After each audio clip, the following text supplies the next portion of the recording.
morning students, myself Ritu Agarwal, your accounts teacher। जैसे कि हम चैप्टर रिटायरमेंट का टॉपिक ट्रीटमेंट ऑफ गुडविल कर रहे हैं, उसके ही आगे मैं 2-3 क्वेश्चन और आज आपको करवाती हूँ। आई होप आपको समझ में आ रहा होगा क्या फॉर्मूला होता है गुडविल की ट्रीटमेंट का। Continuing partner account debit to retiring partner in gaining ratio. ठीक है, आज मैं आपकी बुक की इलिस्ट्रेशन नंबर 22 करवाने जा रही हूँ। ध्यान से समझोगे सभी स्टूडेंट्स। ABC 3 पार्टनर्स हैं, रेशो है 4:3:2। B decided to retire, B retire हो रहा है फर्म पे। बी का शेयर है कितना? 3/9, राइट। बी का शेयर, बी ने अपना शेयर सरेंडर किया 3:1 में। किसको? ए और सी को। देखिए क्वेश्चन बहुत इंपॉर्टेंट है, इसमें आपको न्यू रेशो कैलकुलेट करना भी पूछ लिया जाता है, गुडविल की कैलकुलेशन करना भी पूछ लिया जाएगा। बहुत इंपॉर्टेंट क्वेश्चन, इसको ध्यान से समझना। बी का शेयर, बी ने अपना शेयर जो सरेंडर किया है वो किस रेशो में किया? 3:1 में। तो टेकन बाय ए ने कितना लिया? उसके शेयर का 3/4।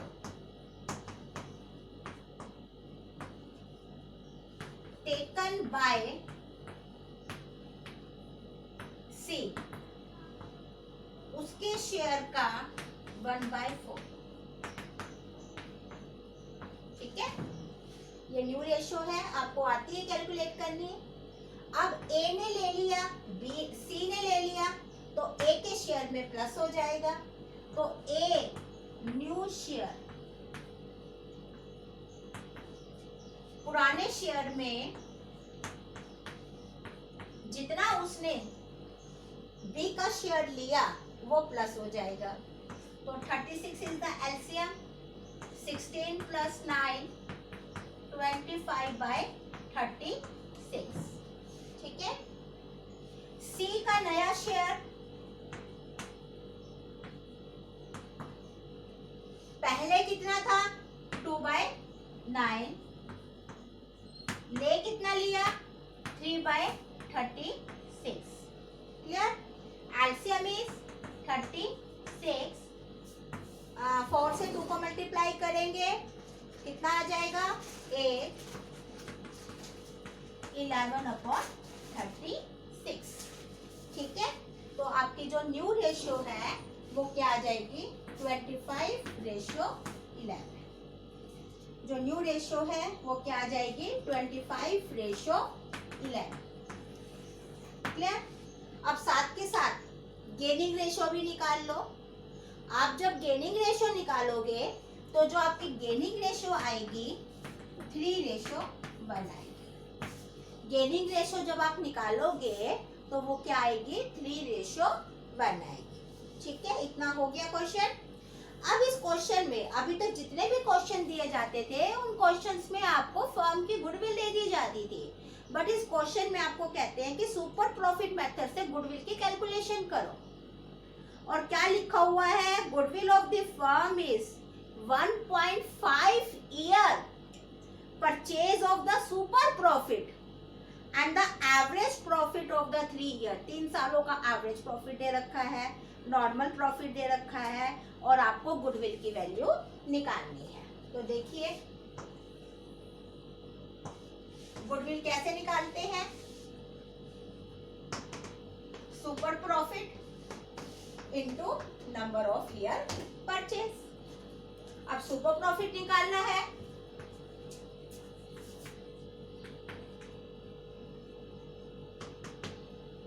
Average profit minus normal profit.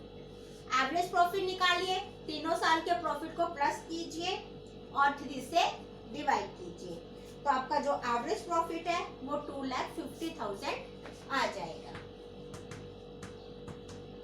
और नॉर्मल प्रॉफिट तो आपको गिवन ही है, वो कितना है 1,70,000। तो सुपर प्रॉफिट कितना आ गया 80,000। गुडविल 80,000 को मल्टीप्लाई कर देना 1.5 से, तो आपके पास फर्म की गुडविल आ जाएगी 1,20,000। यहाँ तक समझ में आया क्वेश्चन? हमने न्यू रेशो भी निकाल दी, गेनिंग रेशो भी निकाल दी, फर्म की गुडविल भी निकाल दी। अब हम एंट्रीज करेंगे, कैसे करेंगे देखिए। मैं क्वेश्चन रब कर रही हूँ, जो चीज हमको चाहिए सिर्फ वो हमारे ब्लैक बोर्ड पे होगा, बाकी सामान मैं रब कर रही हूँ।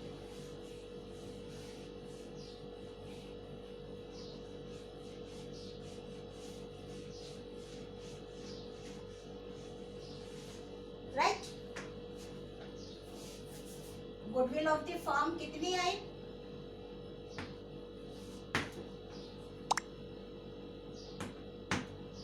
1,20,000, and this is the new ratio and this is gaining ratio. Now one more thing is given in this question, that goodwill is already appeared in the books rupees 72,000. Yes, when the goodwill is already appeared, then what will we do? Yes, first of all, this goodwill must be written off among the all partners in their all ratio. सबसे पहला काम हमें क्या करना होगा, इस goodwill को return of करना होगा पुरानी रेशो में, पुराने पार्टनर्स के बीच। तो हमारी एंट्री क्या बनेगी देखिए, पहली एंट्री हमारी बनेगी A's capital, B's capital, C's capital to goodwill. Right, and the goodwill amount is 72,000। और इस गुडविल को जो रिटर्न ऑफ किया जाएगा वो कौन सी रेशो में किया जाएगा, पुरानी रेशो में, 4:3:2 में। तो कितना अमाउंट आएगा 32,000, 4:3:2 में इस गुडविल को रिटर्न ऑफ कर दिया जाएगा। 24,000, 16,000। समझ में आया? देन सेकेंड एंट्री, अब 1,20,000 रुपए थी फर्म की गुडविल। ये तो फर्म की गुडविल है, जो पार्टनर रिटायर हो गया है उसके हिस्से की गुडविल निकालेंगे। उसके हिस्से की गुडविल कितनी होगी 3/9। Right, 1/3 40,000। 40,000 amount of goodwill is given to him by A and C in gaining ratio 3:1। तो नेक्स्ट एंट्री आपकी क्या बन जाएगी, A's capital, C's capital to B's capital. It means this 40,000 is given by A rupees 30,000 and 10,000 by the C. This is your second entry in gaining ratio. Right? And one more information is given to you in this question, the profit for the first year after B retirement. अभी देखिए, B की retirement के बाद firm ने मुनाफा कमाया है 5,40,000। तो ये प्रॉफिट तो अब जो बचे हुए पार्टनर्स है ए और सी, उन्हीं के बीच में डिस्ट्रीब्यूट होगा, है ना।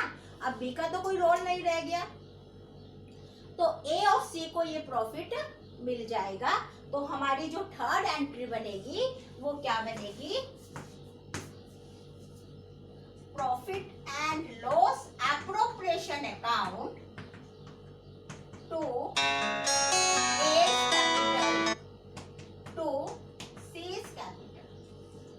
Profit and loss appropriation account to A's capital to C's capital, and the profit is what 5,40,000. This is divided in new ratio that is the 25:11. 25:11 में 5,40,000 को डिवाइड कर दिया जाएगा. तो अमाउंट कितना कितना होगा? 37,500 ए को मिल जाएगा और 1,65,000 सी को मिल जाएगा. ठीक है, इस तरह से आपका क्वेश्चन हो जाएगा. अब आगे देखिए, एक क्वेश्चन आगे के क्वेश्चन नंबर 23, 24, 25, 26 बहुत ज्यादा इंपॉर्टेंट है. इनमें से एक क्वेश्चन जरूर पेपर के अंदर पूछ लिया जाता है. तो मैं एक क्वेश्चन आपको करवाती हूँ उनमें से.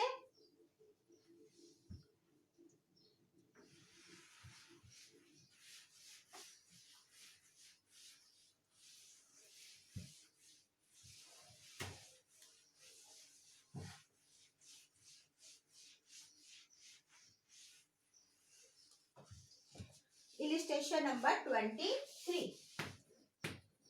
देखिए इस क्वेश्चन को. ए बी सी 10 पार्टनर्स हैं, 5:3:2. B retire and the new ratio is 2:3. ठीक है, and goodwill of the firm 3 lakh. This is the question, right? सबसे पहले हम गेनिंग रेशियो निकालते हैं.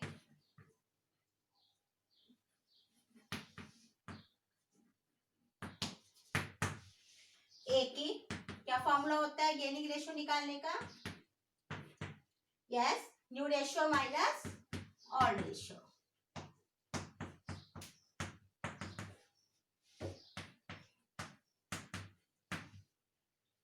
हाँ जी, यहां पे ये नेगेटिव में आ गया. नेगेटिव में आने का मतलब क्या हुआ कि ए सैक्रिफाइस कर रहा है. अब हम सी की बात करें तो 3/5 minus 2/10. 10 is the LCM. 6 minus 2 4/10. Yes. अब एक नई बात आ गई इस क्वेश्चन में. एक पार्टनर तो गेन कर रहा है, सी गेन कर रहा है, बट ए सैक्रिफाइस कर रहा है. तो देखिए, अब जो रिटायरिंग पार्टनर है उसको पैसा तो सी देगा क्योंकि सी को फायदा हुआ उसके जाने की वजह से, बट ए को सैक्रिफाइस करना पड़ा तो ए को भी पैसे मिलेंगे. और ए को भी पैसे कौन देगा? सी देगा. क्लियर? तो पहले हम एंट्री बनाते हैं, फिर उसके बाद देखेंगे कि कितना कितना पैसा किस किस को मिलेगा. अब अब कौन देगा सारा पैसा? सी देगा. एंट्री हमारी बनेगी सीज कैपिटल. ठीक है, पहली बात. एक तो रिटायरिंग पार्टनर को पैसा मिलेगा गुडविल का, और एक ए ने सैक्रिफाइस कर दिया तो ए को भी मिलेगा. एंट्री हमारी ये बनेगी. पहले एंट्री को समझो. ठीक है, जो सैक्रिफाइस करता है उसको भी पैसे मिलते हैं और जो फर्म छोड़ के जा रहा है उसको भी पैसे मिलेंगे. और कौन देगा? गेनिंग पार्टनर देगा. अब बात आती है अमाउंट. पहले हम रिटायरिंग पार्टनर का अमाउंट निकाल लेते हैं. उसको तो उसके हिस्से की गुडविल मिलेगी. फर्म की गुडविल इतनी है तो उसका शेयर कितना है? 3/10, 90,000. ठीक है, उसको तो 90,000 मिलेंगे. अब बात आती है कि ए को कितने पैसे मिलेंगे. ए जो पूरे फर्म की गुडविल है उसको हम मल्टीप्लाई करेंगे जितना उसने गेन किया है उस अमाउंट से. फर्म की गुडविल को मल्टीप्लाई करेंगे जितना उसने गेन किया है. तो उसने गेन किया है 30,000 का, तो 30,000 ए को मिल जाएंगे. क्लियर? 30,000 ए को मिल जाएंगे. तो टोटल अमाउंट कितना हो गया? 1,20,000. और ये 1,20,000 कौन देगा? सी, क्योंकि C is only the gaining partner. और ये सारा का सारा पैसा सी के द्वारा दिया जाएगा ए और बी को. आपको यहाँ बहुत केयरफुली समझना है कि ए का अमाउंट कैसे निकाला जाएगा। उसके लिए आपके पास पूरी फर्म की गुडविल होनी चाहिए। पूरी फर्म की गुडविल को आप ए के शेयर से जितना उसने सैक्रिफाइस किया है उससे मल्टीप्लाई कर देना, तो वो अमाउंट आ जाएगा जितना ए ने सैक्रिफाइस किया है। तो ये क्वेश्चन बहुत इंपॉर्टेंट है, ध्यान से समझना। आई होप आपको समझ में आ गया होगा। Thank you very much.